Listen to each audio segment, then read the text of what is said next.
That's a baby bird, 3 days old, and it can't fly. It won't be able to fly for weeks. So watch closely what it just did. With a predator right on top of it, it didn't freeze, and it didn't run. It threw itself clean off its own nest, on purpose, and dropped straight down into a river full of caimans. And no, I'm not going to tell you yet whether it came back up, because to understand why a helpless little chick would throw itself into the water that is trying to kill it, you have to see the two things growing out of its wings. Look closely, right there at the bend of each little wing. Those are claws, real curved working claws, hooks of bone and keratin on a bird that hatched a few days ago in the Amazon. This is not a lizard, or a bat, or some sculptor's idea of a monster. It is a chick, and it is, quite literally, wearing the hands of a dinosaur. And in the next few minutes, I am going to show you exactly what it does with them. But first, that splash. Stay with me. This is a hoatzin, and it might be the single strangest bird on the entire planet. Start with the adult, because that is strange enough on its own. Picture a lanky, ragged bird about the size of a chicken, with a spiky orange mohawk, a bright electric blue face, and small staring red eyes. It looks like a punk rock band designed a bird and gave up halfway through. And then there is the smell. The hoatzin has a nickname out in the villages along these rivers. They call it the stink bird, because it reeks, a heavy, sour farmyard reek, and the reason is the second impossible thing about it. This bird eats leaves, almost nothing but leaves, and leaves are miserable food, tough, low in energy, and nearly impossible for most animals to break down. So the hoatzin does something no other bird on earth does. It digests them the way a cow does. It has a huge chambered crop in its chest where it ferments the leaves with bacteria for hours, slowly rotting them down into something it can actually use. It is essentially a flying cow with a stomach in its throat. And like a cow, all that fermenting produces gas and smell, which is where the stink comes from.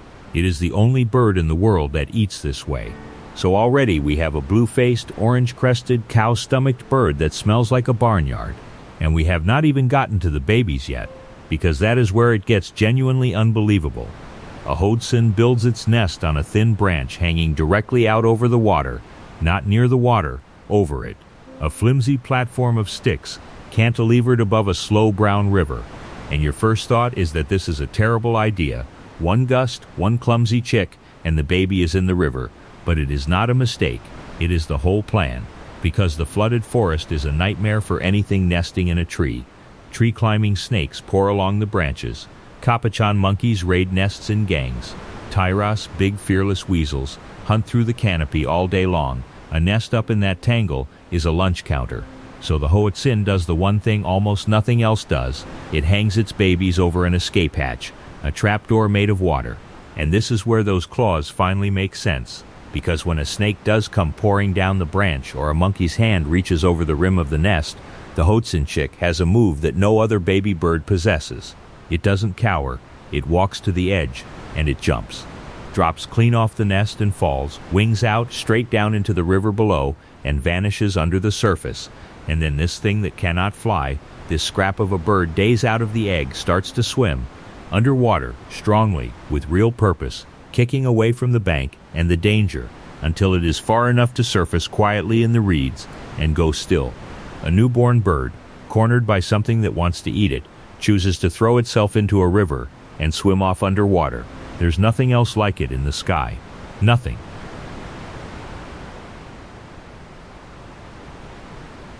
And nobody teaches it. There is no lesson, no practice run, no watching an older sibling do it first. The very first time a hoatzin chick meets a predator, days out of the egg, it already knows the entire routine by heart. Jump, swim, hide, climb back home. It is all written in, from before it ever hatched, the same way the claws on its wings were. A brand new brain, running a survival program that is 100 million years old. But, and you knew there was a but, the water was never safe either. This is the Amazon. That slow brown river under the nest is not an empty escape route. It is another mouth. Down there wait the caimans, lying still as logs, big fish that will take anything that struggles. And somewhere in the roots, the anaconda. So the dive isn't an escape from danger. It's a trade. The chick swaps a predator it can see for predators. It can't, and bets that the water is the better odds. Sometimes it bets wrong. So say it wins that gamble. Say it surfaces in the reeds, and the snake gives up, and the monkeys move on. It is still stuck in the one place it cannot afford to be, down at the waterline, out of the nest, exposed, with the river still hunting all around it. It has to get home, up, back to the safe branch, off the water now, and it cannot fly. So how does a bird that cannot fly climb a tree? It uses the claws. This is the whole reason they exist. The chick reaches up, hooks those two little curved claws into the bark, and it climbs, hand over hand, wing over wing, hauling its wet body straight up the trunk and along the branch, exactly the way a tiny four-limbed reptile would, until it tips itself back over the rim of the nest and collapses, safe. The most ancient, most primitive-looking thing about this animal, the feature that makes it look like a leftover from 100 million years ago, is the exact tool keeping it alive today. It does not survive in spite of looking like a dinosaur. It survives because it climbs like one. And if that image is ringing some very old bell in the back of your mind, it should, because about 160 years ago, in a limestone quarry in Germany, workers split open a slab of rock and found the fossil that rewrote how we understand life on Earth. Archaeopteryx, the first real link anyone had ever seen between dinosaurs and birds, a creature 150 million years old, frozen halfway between the two. And when scientists studied its wings, there they were, claws, little clawed fingers on the front edge of each wing, made for gripping and climbing. For more than a century, that was something you only ever saw pressed into stone in an animal that turned to rock before the first flower ever bloomed. And then people pushed deep into the Amazon and found a baby bird doing it live. The same claws, the same spot on the wing, the exact same job. The hoatzin chick is, near enough, a single page of the fossil record that somehow never stopped turning, a piece of a 150 million year old animal still walking around in the wet green dark.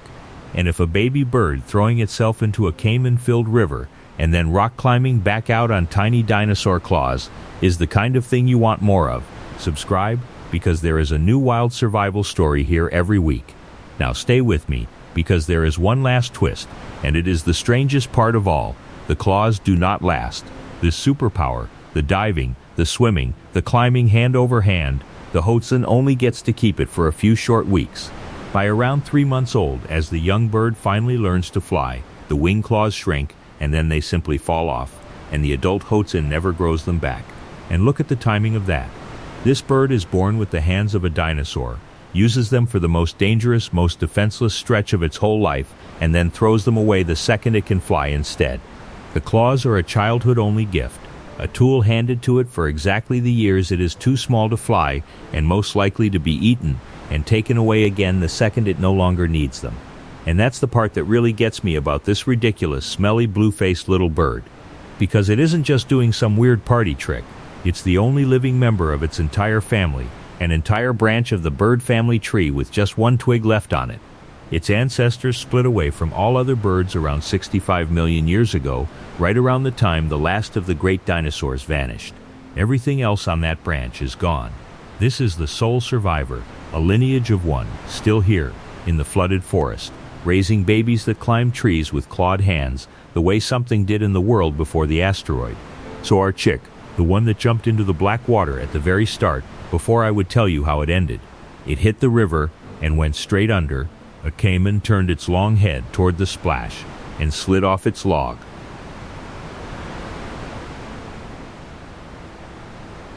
But the chick was already gone, swimming hard beneath the surface, and it came up under a curtain of roots at the bank and held there, dead still, its heart going like a drum, while the monkey that had raided its nest peered down and waited and finally gave up and climbed away.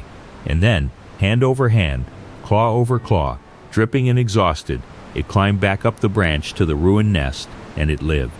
That day, in the Amazon, it survived the only way it ever could, by being the strangest, oldest, most impossible baby bird left alive. So if this one got under your skin, subscribe. There is a new wild survival story here every single week, and be honest with me, down in the comments. If the only way out was to throw yourself into water you knew was full of things that could eat you, could you have made yourself jump? Because a bird the size of your hand, only days old, does it without a second of doubt. Somewhere in the Amazon tonight, one of them just did.